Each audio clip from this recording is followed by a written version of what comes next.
देव ने नाम दिया, इससे बढ़कर महत्व किसी नाम में नहीं होना चाहिए। किसी की निंदा नहीं, सब नाम हमारे प्रभु के हैं, पर हमारे लिए सर्वश्रेष्ठ नाम हो गया जो गुरु ने दिया है, जो मंत्र दिया, जो नाम दिया।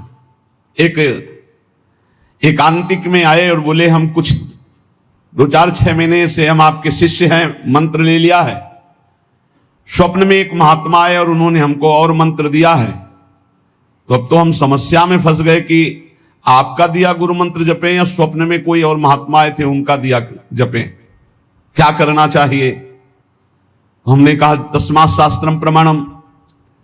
जब सप्तऋषि जी आए, स्वप्न में नहीं, सीधे साक्षात आए पार्वती जी के पास और कहा ये किसके लिए तपस्या कर रहे हो? महादेव जी के लिए। महादेव जी में क्या है, चलो हम तुम्हें भगवान नारायण को पति रूप में, भगवान विष्णु वैकुंठाधिपति अपार वैभव, उनको। तो जो माता जी ने बात कही पार्वती मैया ने, वही बात पकड़नी है। उन्होंने कहा तजौ न नारद कर उपदेशु, आप कहें 7 बार महेशु। सप्तऋषियों, अपने गुरुदेव नारद जी के उपदेश का मैं कभी त्याग नहीं कर सकती, चाहे स्वयं इष्ट देव भगवान शंकर आकर सैकड़ों बार कहें तो भी। तजौ न नारद कर उपदेशु, आप कहें 7 बार महेशु। कोटि जन्म लगी रगर हमारी, बरों संभुनता रहूं कुंवारी। करोड़ जन्म लूंगी, हर बार अपने गुरुदेव के दिए हुए मंत्र का अनुष्ठान करूंगी और देवाधिदेव महादेव को पति रूप में वरण करूंगी, अन्यथा कुंवारी रहूंगी। बहुत सी कन्याएं और बहुत से वर हैं, आपको ब्याह कराने का शौक है तो आप जाइए, लेकिन मैं पर्वत से प्रकट हुई हूं, हिमालय से, मैं अडिग हूं अपने गुरुदेव के वचन में। तो यहां कह रहे उपासक को चाहिए कि अपने गुरुदेव के दिए हुए नाम मंत्र में ही निष्ठा रखे। स्वप्न में क्या, जागृत में आके ब्रह्मा भी उपदेश कर दें तो अपने गुरु के वचनों को नहीं टाल सकते, तभी उपासक आगे बढ़ता। नहीं, माया रौंद देगी, चल के देख ले कोई। नित्य निरंतर गुरु प्रदत्त नाम और रूप, जो रूप गुरुदेव ने बताया। हमारे गुरुदेव क्या नाम रूप बता रहे? बोले राधा वल्लभ लाल को हृदय ध्यान मुख नाम। ये गुरुदेव हरिवंश चंद्र जो बोल रहे हैं। सब सोहित निष्काम मति श्री वृंदावन विश्राम, श्री राधा वल्लभ लाल को हृदय ध्यान मुख नाम। बस रात दिन राधा वल्लभ श्री हरिवंश, राधा राधा। गुरुदेव कह रहे हैं राधा नामैव कार्यम हेनुदिन मिलितम साधना घीष्ट कोटिस। राधा राधा यदि ऐसा कहने को मिल जाए तो सब बात बन जाए। गुरुदेव ही कह रहे हैं, हरिवंश चंद्र जी कह रहे हैं। अनुल्लिख्यानंतानपि तदपि राधान मधुपतिर महाप्रेमा विष्टम तो परम देयम विमृशति तवैकम श्री राधे गृणते ही नामामृत रसम महिम्नः का सीमाम स्पृशति उदास्यैक मनसाम। अब राधा नाम के लिए कल हम दिखा भगवान शंकराचार्य जी के पद पर विराजमान होकर कि भगवान शंकर भी नहीं चाहते हैं कि राधा तत्व को हमें बोलना पड़े, क्योंकि जब पार्वती जी प्रश्न करती हैं तो गंभीर हो जाते हैं। पार्वती जी ने हटकर पूछा आप गंभीर क्यों हो जाते? तो कहते बहुत गुप्त रस है, इसके लिए विशिष्ट अधिकार चाहिए। हे देवी, इसलिए जब जब आप प्रश्न करती मैं मौन धारण कर लेता हूं। तो उन्होंने कहा जब भगवान शंकर मौन धारण करते हैं तो हमारी सामर्थ्य कहां कि हम राधा तत्व पे बोल सके। वो ऐसा बड़ा आनंद मिला। बोले हमारी सामर्थ्य कहां कि राधा तत्व पे बोल, राधा किशोरी कृपा करें और फिर वो हमसे बुलवावे तो बात हो सकती है, हमारी सामर्थ्य तो नहीं कि मैं बोल पाऊं।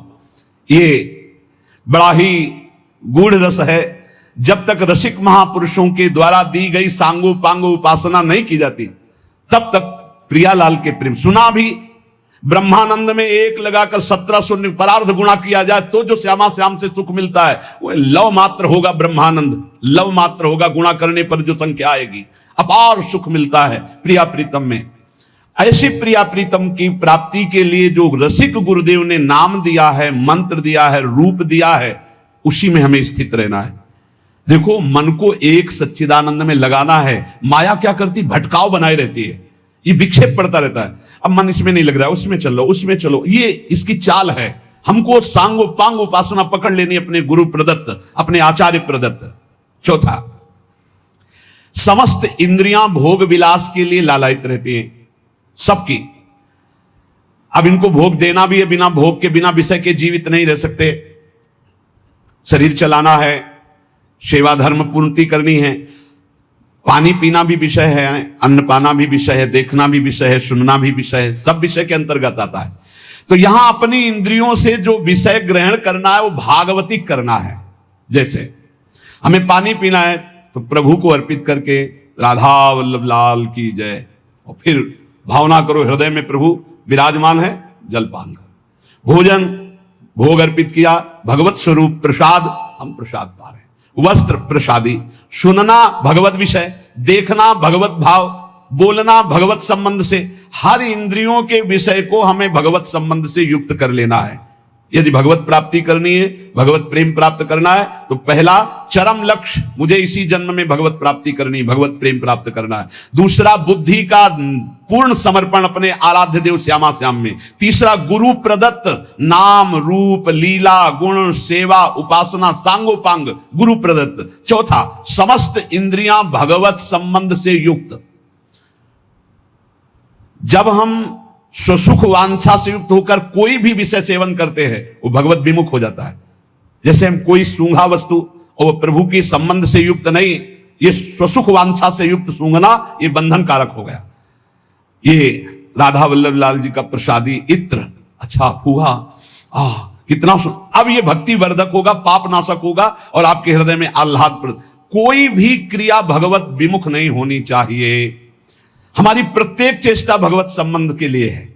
हमारा शौच स्नान भी भगवत संबंध के लिए। जैसे हम पात्र मार्जन करते हैं, ऐसे हम लघु शंका शौच आदि से निवृत्त होकर पवित्र होकर अपने प्रभु की सेवा, प्रभु के सुमिरन में, वो भी भजन का एक अंग है। समस्त इंद्रियां सदा सर्वदा केवल भगवत विषयों के संबंध में ही रहे, सो सुख वांछा में न रहे। पांचवा, जीव का चिंतन प्रत्येक क्षण पदार्थ, व्यक्ति, परिस्थिति, विचार भोगों के, क्रियाओं के, संबंधियों के, जहां जहां जाए वहां से हटाकर अपने लक्ष्य श्यामा श्याम में लगाओ, या जहां जहां जाए वहां प्रिया प्रीतम की भावना करो। जीवन का प्रत्येक पल किसी व्यक्ति के विचार में, वस्तु के विचार में, स्थान के विचार में, भोग विचार में, जहां जहां जाए वहां से हटाकर श्यामा श्याम में लगाओ, या जहां जहां जाए वहां श्यामा श्याम को देखो। छठवां, चित्त की एक एक वृत्ति से तुम्हारे आराध्य देव कभी हटने ना पावे। बड़ी उत्तम स्थिति होती है उस उपासक की। एक एक वृत्ति भगवदाकार करनी है। जैसे समुद्र में करोड़ों तरंगे, ऐसे चित्त में लाखों करोड़ों वृत्तियां, हर वृत्ति भगवदाकार। गोपी जनों की थी, विक्रेतु कामा खिल गोप कन्या मुरारी पादार्पित चित्त वृत्ति दध्यादिकम मोह वशादवोचद गोविंद दामोदर माधवेति। कैसी स्थिति? बोले बेचने जा रहे हैं दही, पर चित्त की वृत्ति में गोविंद बसे, मुरारी बसे, तो वो कैसे पुकार रही? कोई गोविंद ले ले, कोई दामोदर ले ले, कोई माधव ले ले। तो ब्रजवासी जन कहते हैं बावरी क्या बेच रही? तब शुद्ध आती, अच्छा नहीं तो बोल रही कोई गोविंद ले ले, कोई दामोदर ले ले, कोई माधव ले ले। विक्रेत कामा खिल गोप कन्या मुरारी पादार्पित चित्त वृत्ति दध्यादिकम। बेचना है दही और बोल रही कोई गोविंद ले ले, दामोदर ले ले, माधव ले ले। चित्त की एक एक वृत्ति श्यामा श्याम में अर्पित। ये बहुत आनंद का विषय। गाढ़ चिंतन, जब कभी भगवान की कृपा से तुम्हें सौभाग्य मिलेगा कि 2-4 मिनट के लिए शरीर का विस्मरण हो जाए, पूर्वापर की स्मृति लोप हो जाए और वर्तमान में जो चिंतन चल रहा उसी में तदात्म हो जाए, फिर देख लो कैसा आनंद आता है। कभी सौभाग्य से मिनट 2 मिनट के लिए स्थिति जिसकी आई हो या आएगी तो आप देख लेना, पूर्वापर का विचार खत्म, मैं कौन हूं, कहां हूं, कैसा हूं, सब खत्म।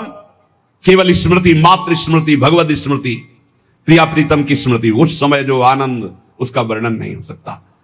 यही आनंद आता है जब एक एक वृत्ति प्रभु में लगा दो। नित्य नई उमंग, नित्य नवीन उत्साह, नित्य नया आनंद उस उपासक को प्राप्त होता है जिसकी हर एक वृत्ति प्रभु में लग जाती है। हर एक वृत्ति लगाने से लगेगी, तत्काल थोड़ी कोई सिद्ध हो जाता है। भगवान ने इसीलिए गीता जी में कहा, अभ्यास योग युक्तेन चेतसा नान्यगामिना। ऐसा अभ्यास करो कि चित्त की एक भी वृत्ति कहीं बाहर ना जाए। राधा राधा राधा वल्लभ श्री हरिवंश। 7वां, कहीं भी आसक्ति ना हो, सारी की सारी आसक्ति, सारी की सारी ममता केवल एक युगल सरकार में। बहुत सुख मिलता है, अपार सुख मिलता है। जिससे प्यार होता है, अपनापन होता है, उसकी बात सुनने में सुख मिलता है। अरे वो दिशा अच्छी लगती है, वो दिशा अच्छी लगती है। जिधर अपना प्यारा बसता है ना, वो दिशा अच्छी लगती है। उधर से आई हुई वायु ऐसा लगता है प्यारे का आलिंगन हो रहा है। अभी वो प्रेम जागृत नहीं हुआ, इसलिए उस एरिया को कोई आ जाए, अच्छा आप उधर से आए, जहां अपना प्यारा बसता है उस क्षेत्र का कोई आ जाए तो ऐसा लगता है प्यारा मिल गया। उधर की वायु आ जाए तो प्यारा है।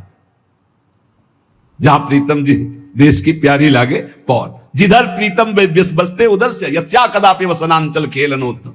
जिधर हमारी प्यारी जो प्यारे जो, सारी आसक्ति, सारी ममता एक बार युगल सरकार के चरणों में समर्पित करने का बहुत बढ़िया अवसर है। बार बार तो बनत नहीं। या संजोग अनूप मानुस्तन वृंदा विपिन रसकन संग विविरूप, बहुत बढ़िया अवसर मिल गया है। मनुष्य शरीर, महामहिम परम पावन वृंदावन धाम का सानिध्य, रसिकों का संग और युगल सरकार की उपासना, सर्वोपरि उपासना। अभी आपने आनंद के तारतम्य में सुना। सारी की सारी आसक्ति, सारी की सारी ममता केवल युगल सर। जब ममता हो जाती तो श्यामा श्याम, ऐसे कोई बोले ना राधा राधा, तो एकदम हृदय में क्या दे दूं इसे, क्या कर दूं, बार बार एक ऋण सा हृदय में जागृत। इसने राधा नाम सुना दिया, इसने प्यारी जू प्यारे जू का नाम सुना दिया, क्या इसको दे दूं, ऐसा हृदय लगता है। ऐसा हृदय मिल, जिससे सेवक जी महाराज कहते, जो हरिवंश को नाम सुनावे तन मन प्राण तासु बलिहारी। तन मन प्राण न्योछावर है उसके ऊपर, जो एक बार बोले श्री हरिवंश। सेवक जी महाराज कह रहे ये है आसक्ति, इसे कहते हैं ममता। जैसे गोस्वामी तुलसीदास जी कह रहे, तुलसी जाके मुख से धोखे हो निक्षत राम, ताके पग की पगतली मोरे तनु की चाम। धोखे से भी निकल जाए राम, बोले वो इतना पावन हो गया कि उसके चरणों के तलवे और मेरे पूरा शरीर। गोस्वामी तुलसीदास जी कह रहे, ये जब रास्ते में नौजवान राधा राधा, एक भाई तो ऐसे कहते श्री राधा, एकदम हृदय उफान आता, क्या दे दो, क्या करो इनको, कैसे। नाम में अपार सुख तब अनुभव आएगा जब आसक्ति हो जाएगी। अभी आसक्ति अन्यत्र है, नाम में आसक्ति तो है नहीं। तो एक उपासक, मुझे नाम जपने में श्रद्धा नहीं हो रही, बिल्कुल ना हो, आप चिंता मत करो। भाव शब्द समझिए, कुभाव अनख आलसहु, नाम जपत मंगल दिशि दसहु। भाव से जपो, कुभाव से जपो, मन लगे या ना लगे तुम्हें फल मिलेगा, पक्का मिलेगा, मंगल 10 दिशाओं में होगा। विश्वास करके जपो तो, और एक दिन जब स्वाद लग जाएगा तब आप भी ऐसे ही बोलोगे जैसे बड़े बड़े संत महापुरुष बोलते हैं, नाम जीवन, नाम सर्वस्व, नाम ही हमारा प्राण धन। सारी आसक्ति, यही हमारी साधना है कि हमारी कहीं आसक्ति ना हो जाए, हमारी कहीं ममता बंटवारा में ना आ जाए, कोई हमारी ममता को बांट न ले। केवल प्रियाजू में ममता, केवल जुगल चरणारविंद में ममता। मन में भगवत स्मरण, तन से समाज सेवा, भगवत सेवा, परिवार सेवा, प्रियालाल की भावना से लालसा भगवत प्राप्ति की, भगवत प्रेम की। जीवन धन्य चल रहा है, किसी से प्रमाण की जरूरत नहीं। ध्यान दीजिए, आपका जीवन धन्य है। कैसे? बोले सारी आसक्ति, सारी ममता प्रिया प्रीतम में, मन भगवत स्मरण में, तन समाज सेवा, परिवार सेवा, भगवत सेवा, श्यामा श्याम की भावना में युक्त होकर, और चाहत भगवत प्राप्ति की। बस इस बार तो भगवत प्राप्ति करना है, इस बार तो मुझे भगवत साक्षात्कार करना है। 8वां, जीवन में राग द्वेष न रह जाए। बड़ा खतरनाक है ये राग द्वेष। अगर किसी से राग है तो बड़ा सूक्ष्म होता है राग का धागा, और वो जब हमारे ऊपर संकट आएगी, विपत्ति आएगी, या तो वो धागा दिखाई देता कि अभी वो है ना। द्रौपदी जी को पहले श्री कृष्ण याद नहीं आए, 5 महारथी पति है अतिरथी, वो याद आए, फिर भीष्मादि याद आए, फिर अपनी भुजाओं का बल, फिर दांतों का बल, और जब निर्बल तब महाबल। सुनेरी मैंने निर्बल के बल राम। महाबल प्रभु श्री कृष्ण का तब जागृत हुआ। यह राग बहुत खतरनाक है, किसी से राग ना करें। यही राग जब प्रियालाल के चरणों में अर्पित हो जाता है तो अनुराग कहलाता है। जब शरीर भोग, शरीर संबंधी, यही बहुत फंसाव वाला जन्म मरण चक्र का मूल यही राग है। और जब इसमें बाधा पड़ती तो द्वेष हो जाता है। द्वेष बहुत खतरनाक है। भजन कर रहे हैं, कई वर्ष पहले किसी ने कुछ कहा, याद आ गया और जलने लगा हृदय। उसकी पूरी सामने झांकी है, भजन कर रहे हैं प्रभु का, और झांकी है उस द्वेष जिससे हुआ है, और हृदय जलने लगा। या कभी वो सामने पड़ गया तो देखकर जल। द्वेष ना होने पावे अजात शत्रु ते सदा। भक्त अजात शत्रु होता है, एक भी पूरा सृष्टि में शत्रु ना होने पावे। तो बोले क्या भक्त से क्रोध लीला नहीं होती? क्या भक्त क्रोध नहीं करता जैसे द्वेषी पुरुष करते हैं? बोले होता है, लेकिन भक्त का द्वेष ऐसा होता है जैसे जल में रकील खींचो, कितने सेकेंड, बस जितने में खींच रहे उतने में, इसके बाद नहीं। ऐसा नहीं कि उसके चिंतन में आएगा कि वो बहुत दुष्ट है, ऐसा कभी नहीं आएगा। अगर कभी ऐसा दिखाई दे रहा है तो वैसे जल में जैसे ऐसे, बस ऐसे किया, खत्म। और संसारी पुरुष का द्वेष कैसा होता है? पत्थर की रकील खींच दो तो बनी की बनी, और वो जल की रकील, जल में ऐसे रकील खींचो, एक सेकंड में खत्म। ऐसे भक्त का आवेश होता है, कोई धर्म विरुद्ध या इष्ट विरुद्ध या ऐसा, तो एकदम वो आवेश दिखाई देगा, लेकिन उसी क्षण वो तत्काल बिल्कुल द्वेष किंचन मात्र नहीं, किंचन मात्र मंगल की भावना नहीं। अगर राग द्वेष है तो फिर वो भक्त कैसा? जीवन में राग द्वेष न रहने पावे, किसी से राग नहीं, किसी से द्वेष नहीं।